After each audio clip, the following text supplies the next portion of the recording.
میرا بھائی ہر رات ٹھیک 12 بجے میرے کمرے میں آتا تھا۔ پہلے دروازہ آہستہ سے کھٹکھٹاتا، پھر مسکرا کر اندر آتا اور پوچھتا، عائشہ سو گئی ہو یا ابھی جاگ رہی ہو؟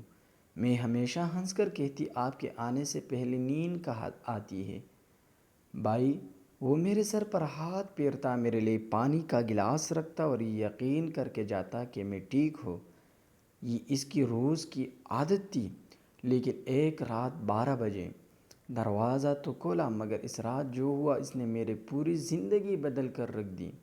اگر آپ کے بھی بہن بھائی ہے تو اس کہانی کو آخر تک ضرور دیکھیں کہ ان کی شاید اس کا انجام آپ کی آنکھوں کو نم کر دے۔ میرا نام عائشہ ہے اور میرا ایک ہی بھائی تھا احمد۔ ہمارے والدین کا انتقال اس وقت ہو گیا جب میں صرف 10 سال کی تھی۔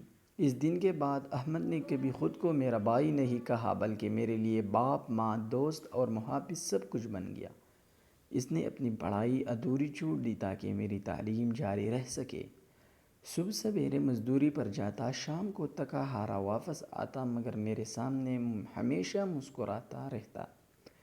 میں جب بھی اس سے پوچھتی، بھائی آپ اتنی محنت کیوں کرتے ہیں، تو وہ ہنس کر صرف ایک بات کہتا، جس دن تم اپنے پیروں پر کھڑی ہو جاؤ گی اس دن میری ساری تھکن ختم ہو جائے گی۔ مجھے کیا معلوم تھا کہ وہ یہ سب کہتے ہوئے اپنی تکلیف مجھ سے چھپا رہا ہے۔ کچھ دنوں سے میں نے محسوس کیا کہ اس کی کھانسی بڑھتی جا رہی تھی، چہرہ پہلے جیسا نہیں رہا تھا، اور وہ اکثر رات کو خاموشی سے باہر جا کر کھانسنے لگتا تھا تاکہ میری نیند خراب نہ ہو۔